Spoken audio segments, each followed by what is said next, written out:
Bismillahirrahmanirrahim. Assalamualaikum warahmatullahi wabarakatuh. Alhamdulillahirabbil alamin wassalatu wassalamu ala asrafil anbiya'i wal mursalin sayyidina wa maulana Muhammadin wa ala alihi wa ashabihi ajmain, amma ba'd. Yang Bapak hormati, yang Bapak sayangi, teman-teman kelas 11 Madrasah Aliyah Negeri 1 Hulu Sungai Tengah, dimanapun teman-teman berada, semoga Allah Subhanahu Wa Taala selalu menjaga kita. Allah Subhanahu Wa Taala selalu memelihara kita beserta seluruh keluarga kita dari berbagai macam penyakit, terutama penyakit yang sedang kita hadapi saat ini, yaitu pandemi COVID-19. Semoga Allah secepatnya mengangkat penyakit ini dari tanah air kita, dari tanah benua kita, amin ya rabbal alamin. Nah, pada hari ini kita kembali akan melanjutkan pembelajaran mata pelajaran Quran hadis, yaitu terkait dengan bab yang terakhir. Temanya adalah adab mencari ilmu. Nah, pada pembelajaran kali ini kita akan membahas dua surah, yaitu yang pertama Quran surah At-Taubah ayat 122 dan surah Ali Imran ayat 190 sampai 191 serta satu hadis. Oke, kita langsung mulai saja. Yang pertama yaitu surah At-Taubah ayat 122.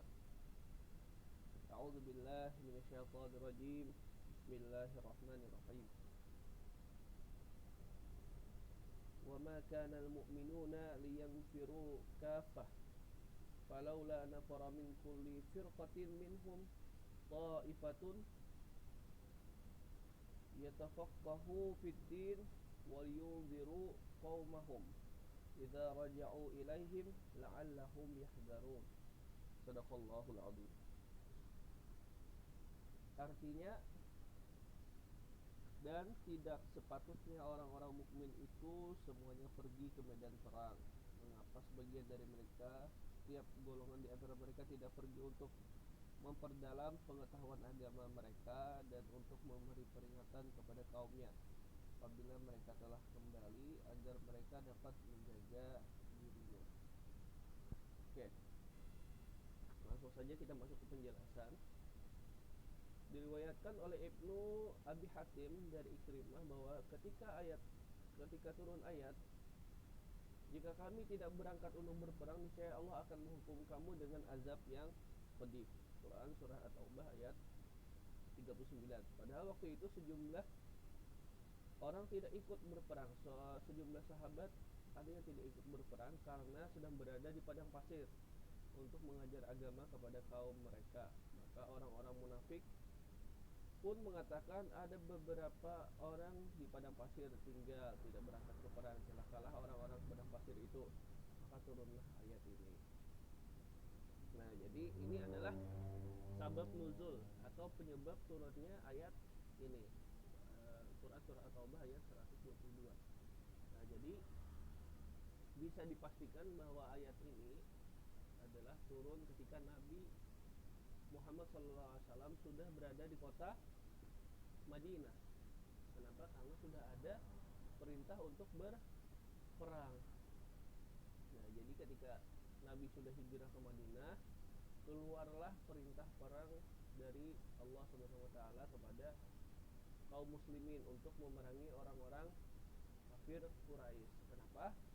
Karena ketika orang muslim, orang mukmin sudah berhijrah ke Madinah, orang kafir Quraisy ini tetap melakukan permusuhan kepada orang muslim, walaupun orang muslim tokoh-tokohnya, kayak Nabi Muhammad dan para sahabat, seperti sahabat-sahabat yang sangat dekat kepada Nabi, Sayyidina Abu Bakar, Sayyidina Umar, Sayyidina Utsman, Sayyidina Ali, dan sahabat yang lain sudah hijrah ke kota Madinah, namun tetap melakukan permusuhan. Contohnya seperti apa? Contohnya misalnya mengganggu jalur perdagangan kaum muslimin. Misalnya barang-barang dagangan yang harusnya dibawa ke kota Madinah, dihadang oleh orang kafir Quraisy, diganggu, dicegah. Para pedagangnya ditangkap, disandra misalnya. Nah terus orang-orang muslim atau orang muslim yang keluarganya masih menetap di Makkah, atau memang orang muslim yang memilih tetap di Makkah, tempat tinggal di Makkah. Nah mereka ditangkapi oleh orang kafir Quraisy, barang dagangannya diambil, rumahnya diambil, istrinya diambil, semuanya diambil, ditangkap. Nah itu membuat orang muslim akhirnya marah. Banyak para sahabat itu yang marah, bertanya kepada Rasulullah, kapan kita boleh memerangi mereka, kapan kita boleh memerangi mereka. Akhirnya turunlah ayat dari Allah untuk diperbolehkan berperang, dan hukumnya berperang itu adalah wajib bagi setiap muslim laki-laki. Itu nah, makanya hukumnya wajib. Dan hadiahnya apabila berhasil dalam perang, menang, maka berhak mendapatkan harta ghanimah atau rampasan perang. Contohnya seperti pedang, baju, atau harta-harta yang dibawa oleh pasukan musuh. Apabila meninggal, maka dia akan mendapatkan jaminan surga dan meninggal sebagai mendapatkan predikat meninggal dalam waktu perang, yaitu meninggal mati syahid. Itu langsung masuk surga. Jadi tidak ada hisab, tidak menjalani rentetan kegiatan yang harus dilakukan ketika di alam akhirat. Misalnya yaumul hisab, ditimbang amal baiknya, amal buruknya, terus tidak melewati syaratul mustaqim dan sebagainya, langsung diberikan oleh Allah untuk masuk ke dalam surga. Nah namun ternyata ketika ayat perang itu ada beberapa sahabat yang diperintahkan oleh Nabi Muhammad SAW untuk berdakwah, untuk menyampaikan agama. Nah, seperti yang dijelaskan di surah Taubah ini. Nah, mereka berada di padang pasir. Maksudnya apa? Maksudnya orang Arab Baduy atau orang Arab pedalaman itu tinggalnya di padang pasir, di gurun-gurun. Mereka mendirikan tenda, mendirikan kemah untuk berdiam, karena mereka orang nomaden, orang yang berpindah-pindah, tidak menetap. Jadi para sahabat sebagian diperintahkan untuk mengajar. Karena diperintahkan oleh Nabi untuk mengajar, mereka tidak bisa ikut perang. Nah, setelah itu akhirnya ada orang munafik di kota Madinah yang berkata seperti itu, bahwa orang-orang yang mengajar di di padang pasir itu mereka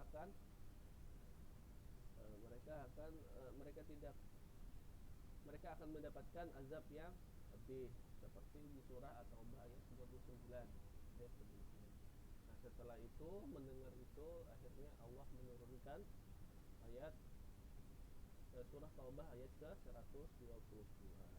Nah dari sinilah ulama juga memberikan kesimpulan bahwa orang yang menuntut ilmu atau orang yang mengajarkan ilmu, maka pahalanya sama seperti pahala orang yang sedang berperang. Artinya setiap orang yang mengajar, apalagi mengajarnya ilmu agama, ketika dia ini niatnya ikhlas, niatnya karena Allah lillahi ta'ala, apabila di tengah perjalanan atau ketika dia sedang mengajar, misalnya Allah mencabut nyawanya atau memang rezekinya selesai di situ, dia akan meninggal, maka dia akan meninggal dengan keadaan yang sangat baik, yaitu mati dalam keadaan syahid, karena sama seperti orang yang berperang. Itu salah satu kemuliaan dari orang yang mengajar dan belajar agama. Sama seperti teman-teman, ketika teman-teman belajar dari Quran hadis, SKI, akhlak, akidah akhlak, belajar fikih di sekolah, ketika teman-teman belajar itu niatnya ikhlas lillahi ta'ala untuk mencari ridhonya Allah subhanahu wa ta'ala, insyaallah seandainya Allah menakdirkan untuk mencabut nyawa kita hari itu, insyaallah Allah akan berikan surga, asalkan niatnya karena Allah subhanahu wa ta'ala. Jadi itu penting, niat itu penting. Terus ini juga adalah bukti atau sebuah penegasan dari Allah bahwa menuntut ilmu itu sangat penting. Saking pentingnya semua orang diwajibkan ikut berperang kecuali yang berdakwah, kecuali yang mengajarkan ilmu agama. Artinya mengajarkan ilmu agama itu sangat penting. Nah, dalam hadis lain misalnya dijelaskan juga talabul ilmi faridatun ala kulli muslimin wa muslimatin. Menuntut ilmu itu hukumnya faridah, wajib. Ala kulli muslimin wa muslimatin, wajib atas setiap orang muslim dan muslim perempuan. Artinya wajib itu apa artinya? Wajib itu mengerjakannya mendapatkan pahala, kalau meninggalkannya itu mendapatkan dosa. Nah, namun ulama berbeda pendapat di sini. Ilmu apa saja yang wajib dipelajari? Faridah ala kulli muslimin wa muslimatin. Ada yang mengatakan semua ilmu itu wajib dipelajari, baik itu ilmu agama maupun ilmu umum. Nah, namun ulama berpendapat lebih ke kebanyakan ulama berpendapat lebih ke ilmu agama. Artinya semua orang muslim itu wajib belajar ilmu agama. Kalau seorang muslim tidak pernah belajar ilmu agama, maka dia akan selalu senantiasa mendapatkan dosa karena hukumnya adalah wajib. Makanya kata Imam Syafi'i, man shalla jahilan bi kaifatil wudhu'i was salati lam tasihha salatuhu wa in sadaqa sihhatahu.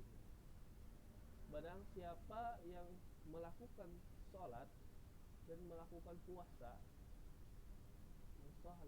jahilan, hal keadaannya itu dia tidak mengetahui, dia tidak mengerti apakah sholatnya itu sudah benar, apakah puasanya itu sudah benar, sah kada sholatnya, benar kada, apakah sesuai dengan rukunnya, apakah sesuai dengan yang diajarkan.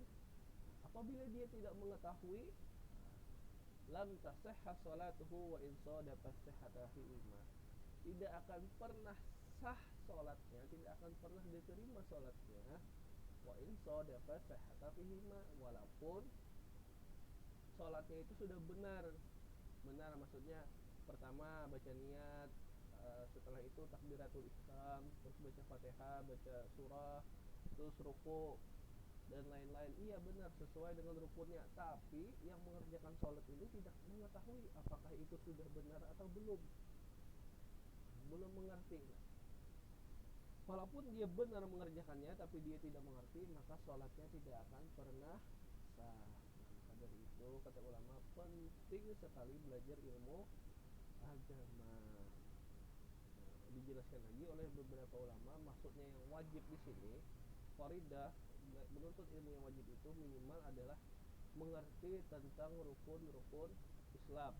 Contohnya mengerti cara sholat, mengerti cara puasa, mengerti cara berzakat, mengerti cara menunaikan haji, mengerti cara bersyahadat dan lain-lain. Pokoknya harus minimal mengerti tentang rukun Islam. Setelah mengerti tentang rukun Islam, belajar dengan sungguh-sungguh, memahami dengan sungguh-sungguh, maka hadis yang faridah tadi, kewajiban menuntut ilmu agama tadi itu sudah gugur. Jadi seperti itu teman-teman. Maka setiap muslim itu diwajibkan untuk belajar ilmu agama. Selanjutnya kita lanjutkan ke ayat selanjutnya, yaitu Quran surah Ali Imran ayat 190 sampai ke 191. Inna fi khalqis Bismillahirrahmanirrahim. Inna fi khalqis samawati wal ard wa ikhtilafil laili wan nahar laayatin liulil albab alladziina yadhkuruna Allaha qiyaman wa qu'udan wa 'ala junubihim yatafakkaruna fi khalqis samawati wal ard Rabbana ma khalaqta hadza batila subhanaka faqina adzabannar. Artinya sesungguhnya dalam penciptaan langit dan bumi dan silih bergantinya malam dan siang terdapat tanda-tanda bagi orang yang berakal, yaitu orang-orang yang mengingat Allah sambil berdiri atau duduk atau dalam keadaan berbaring, dan mereka memikirkan tentang penciptaan langit dan bumi seraya berkata, ya Tuhan kami, tidaklah Engkau menciptakan ini dengan sia-sia. Maha suci Engkau, maka peliharalah kami dari siksa neraka. Oke, kita sebelum Bapak menjelaskan ayat ini, Bapak ingin teman-teman memperhatikan video yang akan Bapak putar.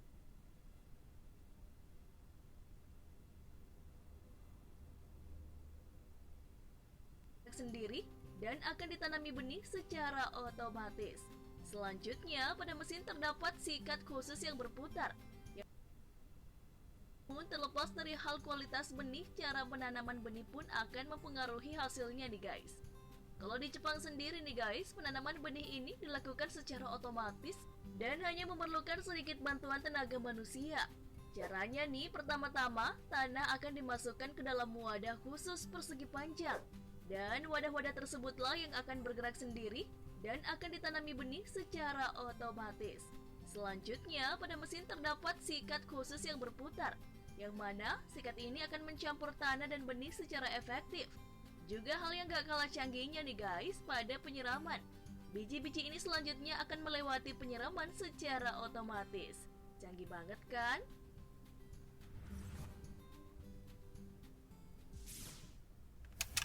Penanaman. Kamu pasti udah akrab banget sama adegan petani-petani menanam padi seperti ini kan? Tapi proses ini ternyata nggak semudah apa yang kamu lihat loh. Proses penanaman akan dilakukan setelah benih sudah tumbuh dengan daun sempurna. Lalu cara menanam dilakukan dengan memasukkan bagian akar membentuk huruf L agar akar dapat tumbuh dengan sempurna. Itu cara manual ya. Tapi lain lagi nih di Jepang. Petani Jepang gak perlu capek-capek lagi turun ke sawah karena mereka sudah menggunakan teknologi canggih. Petani hanya perlu naik ke atas mesin dan gak perlu lagi turun berkotor-kotor ria di dalam sawah. Benih-benih yang sudah tumbuh hanya perlu diletakkan di atasnya. Lalu ketika mesin tersebut sudah dijalankan, benih-benih tersebut akan tertanam dengan sendirinya. Dengan begini jauh lebih menghemat waktu dan tenaga kan?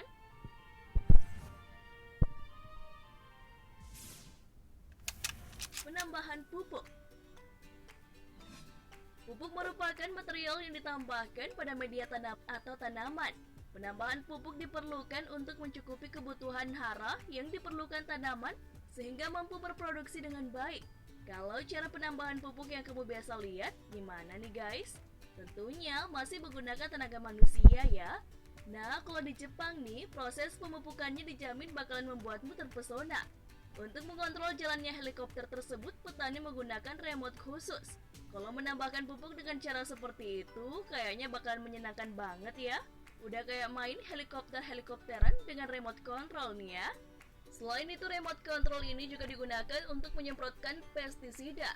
Dengan menggunakan metode penyemprotan dengan helikopter ini, terbukti meningkatkan efisiensi waktu dan tenaga. Untuk menyemprot lahan seluas 1 hektar saja hanya membutuhkan waktu 1 jam saja. Bandingin aja kalau pakai tenaga manusia, selain melelahkan, pastinya juga lebih menyita waktu ya.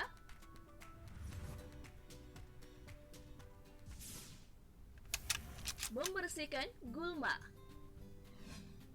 Gulma atau yang seringkali disebut sebagai rumput liar ini mengganggu pertumbuhan padi yang ditanam. Oleh karena itu, pembersihan gulma sangat penting untuk dilakukan oleh para petani. Cara menyiapkan tanaman dari gulma ini pun bermacam-macam. Bisa menggunakan cangkul kecil untuk gulma yang cukup besar, atau menggunakan tangan jika gulma-gulmanya cukup kecil. Tapi hal ini tentu memakan waktu dan tenaga yang cukup banyak ya guys. Lain ceritanya di Jepang. Untuk pembersihan gulma di sawah, mereka menggunakan mesin khusus mencabut gulma secara otomatis. Layaknya helikopter penyemprot pupuk tadi dan pestisida, mesin yang menyerupai kapal bot mini ini dikendalikan dengan remote control. Meskipun tidak menggunakan tenaga manusia, mesin ini hanya akan mencabut rumput liar di sekitar tanaman padi, tanpa mengganggu tanaman padi sebenarnya. Kalau membersihkan gulmanya seperti ini mah gak bakalan capek ya? Iya enggak?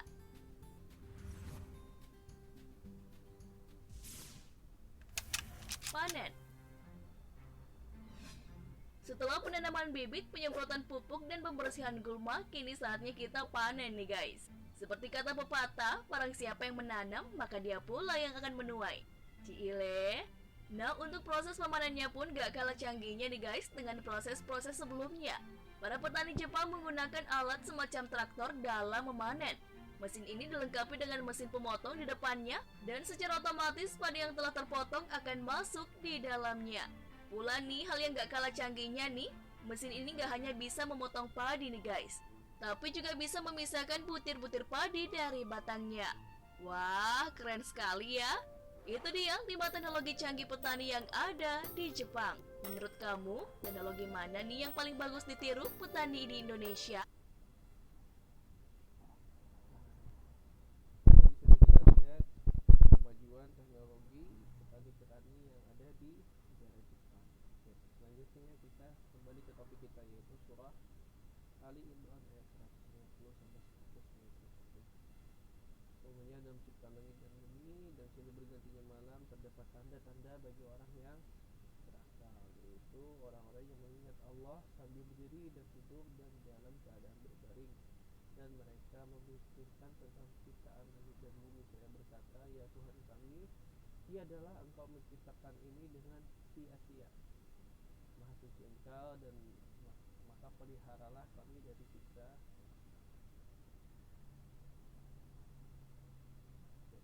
Tujuan dari ayat ini adalah sebagai pembuktian tauhid, keesaan dan kekuasaan Allah Subhanahu wa taala, di mana hukum-hukum alam yang melahirkan kebiasaan-kebiasaan pada hakikatnya telah ditetapkan dan diatur oleh Allah Subhanahu wa taala. Hal ini dipahami dengan adanya undangan kepada manusia untuk berpikir, karena sesungguhnya dalam menciptakan aneka benda angkasa seperti matahari, bulan, dan bintang yang terdapat di langit, atau dalam pengaturan sistem kerja langit yang sangat teliti, terdapat tanda-tanda kemahakuasaan Allah Subhanahu wa taala bagi orang-orang yang memiliki ilmu. Al-Quran memperkenalkan satu kategori lagi dalam dunia keilmuan yang terkait dengan kegiatan berpikir, yaitu ulil albab. Ulul albab adalah orang-orang yang memiliki akal yang murni sehingga tidak akan mengalami kerancuan dalam berpikir.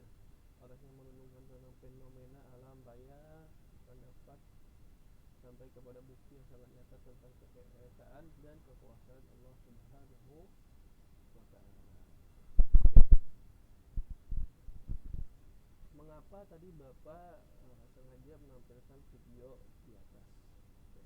Kita sering mendengar atau sering melihat banyak orang yang mengatakan atau berbicara bahwa orang yang menganut agama Islam atau orang yang beragama Islam itu orang yang sangat kolot, karena sangat tidak melek dengan ilmu pengetahuan, sangat tidak maju, sangat tradisionalis, sangat konvensional. Orang Islam itu kerjanya cuma sholat, puasa, paling salawatan, maulidan di masjid, paling seperti itu, tidak melek dengan ilmu pengetahuan. Sementara dunia barat misalnya hari ini sudah terlampau canggih, membuat HP, membuat sepeda motor, membuat mobil, membuat pesawat, sementara orang Islam hanya menjadi konsumen, misalnya seperti itu.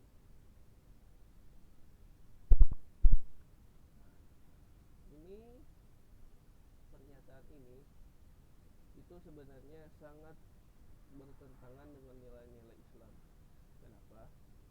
Karena Islam sendiri, Al-Quran dan hadis sendiri itu mengajarkan kepada orang muslim untuk bukan hanya belajar tentang ilmu-ilmu agama, tapi kita juga diajarkan, juga diberitahukan bahwa kita diperintahkan pula untuk belajar tentang ilmu-ilmu alam.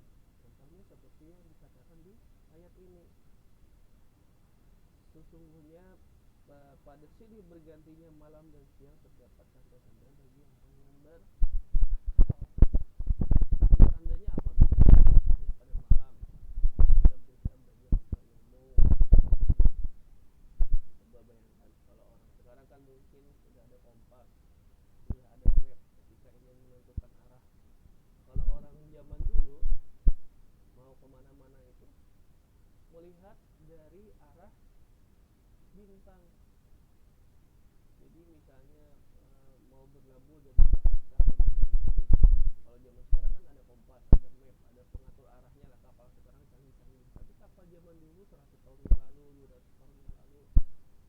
ada teknologi itu.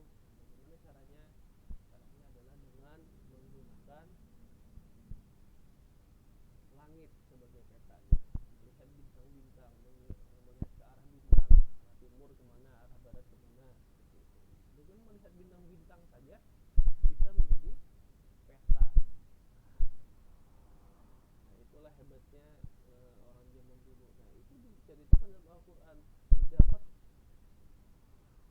Terdapat tanda-tanda bagi orang yang berakal. Banyak lagi. Pada malam hari, pada siang hari kita bisa mengatur waktu, bisa mengatur bulan. Contohnya misalnya bulan, kalender bulan Arab itu ditentukan dengan bulan. Apakah bulannya sudah timbul, apakah bulannya itu purnama atau bulannya sabit. Nah, itu menentukan tanggal kalender Arab dan macam-macam tanda-tanda kekuasaan Allah. Terus Allah tidak menciptakan semua yang ada di langit dan bumi itu dengan sia-sia. Artinya semuanya memberikan manfaat. Contoh kecil saja, misalnya seperti pohon kelapa. Pohon kelapa itu semuanya bisa memberikan manfaat. Mulai dari batangnya, misalnya batangnya bisa dibuat jadi kayu untuk rumah, untuk hal lain bisa dimanfaatkan. Minimal bentuk kayu bakar lah. Terus sampai naik ke atas kelapanya. Wah, kelapanya sangat bermanfaat, buahnya, airnya, terus sampai ke batok kelapanya bisa dimanfaatkan. Okay. Terus dahannya, daunnya itu bisa bermanfaat semuanya, bisa dibikin sesapu, bisa dibikin atap. Nah, semuanya sangat bermanfaat. Itu baru satu pohon kelapa, apalagi yang lain. Artinya kalau Islam dikatakan sangat konvensional, sangat tradisional, Islam hanya mengurusi sholat, mengurusi zakat, puasa, tidak. Islam juga mengajarkan kepada orang muslim untuk menuntut ilmu alam. Makanya dulu banyak kita kenal ilmuwan atau ulama yang dia itu ahli agama Islam tapi juga ahli dalam ilmu bidang umum. Contohnya siapa? Seperti Ibnu Sina, ahli kedokteran, seorang muslim, seorang ahli agama, hafal Quran, tapi ahli juga dalam ilmu kedokteran. Terus seterusnya seperti Al-Khawarizmi, ahli astronomi, ahli fisika, seorang ulama juga, hafal Quran dan lain-lain. Terus seperti Algebra, penemu teori aljabar, ahli matematika, tapi dia juga adalah seorang ulama. Jadi itu sangat salah satu bukti bahwasanya orang Islam dulu pernah mengilhami ayat ini. Orang Islam dulu pernah mengamalkan ayat ini, bahwasanya orang Islam bukan hanya belajar tentang ilmu agama, tapi belajar juga tentang ilmu alam. Bapak kasih contoh tadi video tentang orang Jepang, bagaimana majunya pertanian orang Jepang. Itu adalah orang yang mengamalkan ilmu alam. Mereka benar-benar belajar tentang ilmu umum. Allah Subhanahu wa taala berfirman, yarfa'illahu alladziina aamanu minkum walladziina utul ilma darajat. Allah akan mengangkat orang-orang yang beriman di antara kamu dan orang-orang yang menuntut ilmu. Coba dari satu video tadi saja kita sudah bisa lihat bahwa majunya teknologi orang Jepang membuat mereka dikagumi di dunia, banyak dimuliakan oleh orang. Teknologi mobil yang ada di Indonesia semuanya didapatkan dari Jepang. Sepeda motor, coba mereknya semuanya Kawasaki, Honda, Suzuki, Yamaha, semuanya dari Jepang. Allah muliakan mereka. Allah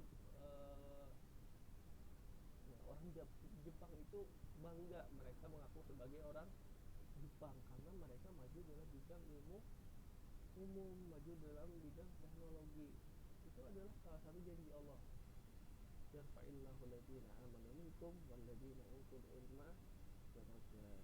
Jadi seperti itu. Makanya kita penting belajar tentang ilmu agama karena wajib bagi kita untuk mengerti seluruh rukun Islam ya. Tapi juga Allah juga menyuruh kita untuk belajar juga, memperhatikan juga tentang ilmu umum sesuai dengan surah Al-Imran ayat 190 sampai 191. Banyak lagi lah manfaat ilmu, dan bahwa bukti bahwa orang yang menuntut ilmu itu akan diberikan Allah derajat yang lebih tinggi. Nah, para cukup sampai di sini dulu. Semoga apa yang Bapak sampaikan ini bermanfaat bagi kita semua, bermanfaat di dunia dan akhirat. Bapak akhiri dengan Allahumma muwaffiq ila aqwamit thariq. Assalamualaikum